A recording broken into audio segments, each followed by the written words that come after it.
বাংলার জন্য একবার ভেবে দেখুন। বিজেপি স্বামী বিবেকানন্দ, কবিগুরু রবীন্দ্রনাথ ঠাকুরকে অপমান করেছে, বিদ্যাসাগরের মূর্তি ভেঙে দিয়েছে, বাংলার সংস্কৃতিকে অসম্মান করেছে। আপনার কি মনে হয় এটা ঠিক? বাংলার বাইরে থেকে এসে বহিরাগতরা ষড়যন্ত্র করে, আর বাংলার বাইরে গিয়ে বাংলাকেই অপমান করে। আপনার কি মনে হয় এটা ঠিক?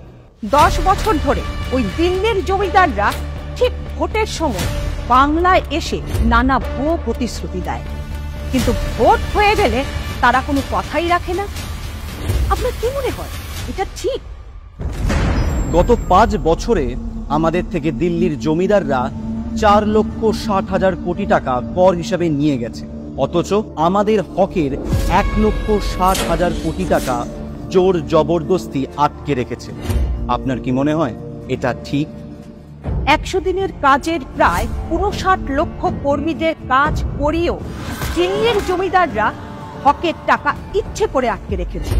আপনার কি মনে হয় এটা ঠিক? বিজেপি বাড়ি দেওয়ার প্রতিশ্রুতি দিলেও কথা রাখেনি। হকের টাকা আটকে 11,36,000 পরিবারের মাথার ওপর ছাদ কেড়ে নিয়েছে ওরা। আপনার কি মনে হয় এটা ঠিক?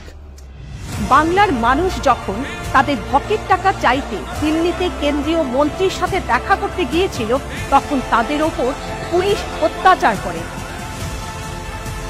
আপনার কি মনে হয় এটা ঠিক? রাজনৈতিক কারণে বাংলা বিদ্বেষী মনোভাব রেখে বাংলার মানুষের সাথে দুর্ব্যবহার করা, ঘৃণা করা, অন্যায়ভাবে জোর জবরদস্তি বঞ্চিত করা, এই কারণগুলোর জন্য বিজেপি কি বাংলা বিরোধী নয়?